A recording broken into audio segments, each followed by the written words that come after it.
ప్రపంచ క్రికెట్ లో అతి భారీ టీ20 లీగ్ అయిన ఐపీఎల్ ఆఖరి అంకానికి చేరింది. 1,00,000కు పైగా సీటింగ్ సామర్థ్యం కలిగిన నరేంద్ర మోదీ స్టేడియంలో నేడు జరిగే ఫైనల్స్ లో royal Challengers Bengaluru, Punjab Kings title కోసం తలపడనున్నాయి. షెడ్యూల్ ప్రకారం ఇప్పటికే లీగ్ ముగియాల్సి ఉన్న భారత్ పాక్ యుద్ధం కారణంగా వారం పాటు వాయిదా పడింది. ఇక ఆర్సీబీ తుది పోరులో తలపడడం ఇది 4వసారి. 2009, 2011, 2016లో టైటిల్ పై ఆశలు పెట్టుకున్న రన్నరప్ గానే నిలిచింది. ఈసారి కప్ మందే అంటూ బెంగళూరు జట్టు అభిమానులు ప్రతిసారి హోరెత్తిస్తూ ఉంటారు. వీరి నమ్మకాన్ని నిలబెడుతూ ఈసారి అదిరే ప్రదర్శనతో జట్టు తుది పోరులో చేరే అంచనాలను మరింత పెంచుకుంది. ముఖ్యంగా విరాట్ అభిమానులు నెంబర్ 18 జెర్సీలతో స్టేడియంలో సందడి చేసేందుకు సిద్ధమవుతున్నారు. మరోవైపు క్వాలిఫైయర్ 1లో ఆర్సీబీ చేతిలోనే చిత్తుగా ఓడిన పంజాబ్ కింగ్స్ తిరిగి తుది పోరులోనూ అదే జట్టును ఢీకొనాల్సి వచ్చింది. ఆదివారం అదే మైదానంలో ముంబైని చిత్తు చేసిన అనుభవంతో ఈసారి బెంగళూరుకు గట్టి పంచ్ ఇవ్వాలని అనుకుంటోంది. 2014లో ఒక్కసారి మాత్రమే పంజాబ్ ఫైనల్స్ లో అడుగు పెట్టింది.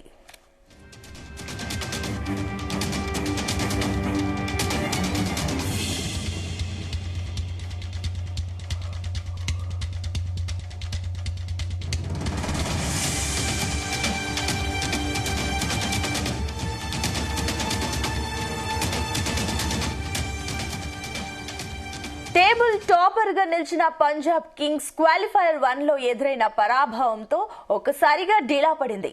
ఆర్సీబీ ధాటికి కేవలం 101 పరుగులే పరిమితం కావడంతో షాక్ కు గురైంది. కానీ అలాంటి స్థితి నుంచి వెంటనే తేరుకొని 5 సార్లు కప్పు కొట్టిన ముంబై ఇండియన్స్ ను క్వాలిఫైయర్ 2లో మట్టి కరిపించింది. కెప్టెన్ శ్రేయాస్ ఆడిన ఇన్నింగ్స్ క్రికెట్ ప్రేమికులను ఉర్రూతలూగించగా 11 ఏళ్ల తర్వాత జట్టు ఫైనల్ కు చేరింది. గతేడాది కేకేఆర్ కెప్టెన్ గా ఆ జట్టుకు టైటిల్ అందించిన శ్రేయాస్ పై ఇప్పుడు పంజాబ్ ను గెలిపించే బాధ్యత ఉంది. అతడితో పాటు బ్యాటింగ్ ఆర్డర్స్ లో ఓపెనర్లు ప్రభాస్ ఇమ్రాన్, ప్రియాంష్, ఇంచ్ గిల్, శశాంక్ సింగ్, స్టోనీస్ ఎదురుదాడికి సిద్ధంగా ఉన్నారు. ఇక పెసర్ జాన్సన్ లేకపోవడంతో వీరి బౌలింగ్ కాస్త బలహీనంగా కనిపిస్తుంది. అయినప్పటికీ బ్యాటింగ్ పిచ్ పై ముంబైనే మారి భారీ స్కోర్ చేయనివ్వకుండా కట్టడి చేయగలిగారు. ఇక పెసర్ అర్షదీప్ మాత్రం ఎలాంటి ప్రభావము చూపలేదు. అలాగే గాయం తర్వాత ఆడిన స్పిన్నర్ చాహల్ సైతం ధారాళంగా పరుగులిచ్చుకున్నాడు. ఏదేమైనా ఈ ఆఖరి పోరులో తమ లోపాలను సరిచేసుకుంటూ ఆర్సీబీపై ప్రతీకారం తీర్చుకోవాలన్న కసితో పంజాబ్ ఉంది.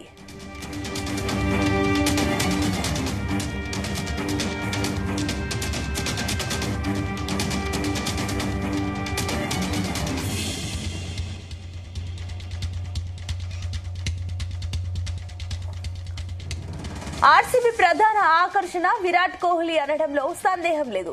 ఎప్పటి మాదిరిగానే ఈ సీజన్ లోనూ తన స్థాయికి తగ్గ ప్రదర్శనతో రాణిస్తున్నాడు. 614 పరుగులతో టాప్ 5లో కొనసాగుతున్నాడు. ఫిల్ స్టాల్ తో కలిసిన ఓపెనర్ గా మెరుపు ఆరంభాలతోనే మిడిల్ ఆర్డర్ పై ఒత్తిడి పడకుండా చూసుకుంటున్నాడు. ఇక ఈ స్టేడియంలోనూ పంజాబ్ పై అతడికి మెరుగైన రికార్డు ఉంది. అలాగే మయాంక్ అగర్వాల్, జితేష్ శర్మ రాణిస్తుండడం సానుకూల అంశం. కెప్టెన్ రజత్ మటిదార్ మాత్రం ఇటీవలి మ్యాచ్ లో నిరాశపరిచారు. గత 2 మ్యాచ్లకు దూరమైన ఫినిషర్ టీమ్ డేవిడ్ ఫిట్నెస్ పై స్పష్టత రావాల్సి ఉంది. ఇక బౌలింగ్ లో పేసర్ హజ్ లెవ్డ్ ఇప్పటికే 21 వికెట్లతో జట్టు విజయాల్లో పాలు పంచుకుంటున్నారు. ఇతర పేసర్లు యష్ దయాల్, తుషారా, భువనేశ్వర్ సైతం ప్రభావం చూపుతున్నారు. అందుకే అన్ని విభాగాల్లోనూ పటిష్టంగా కనిపిస్తున్న ఆర్సీబీ స్థాయికి తగ్గ ప్రదర్శన కనబరిస్తే ఛాంపియన్ కావడం సాధ్యమే.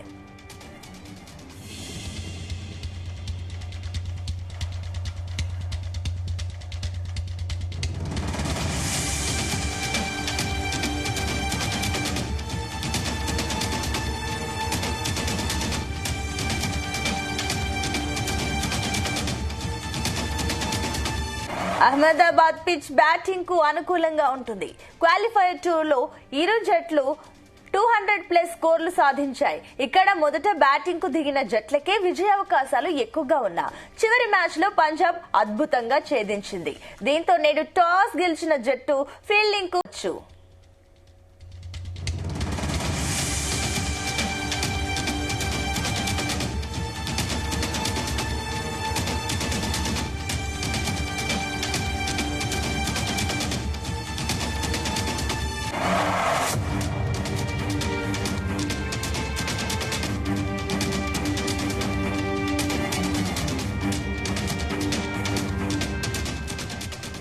ఫైనల్ కు కూడా వర్షంతో ముప్పు పొంచి ఉంది. మంగళవారం రోజంతా ఆకాశం మేఘావృతంగా ఉండనుందని వాతావరణ శాఖ తెలిపింది.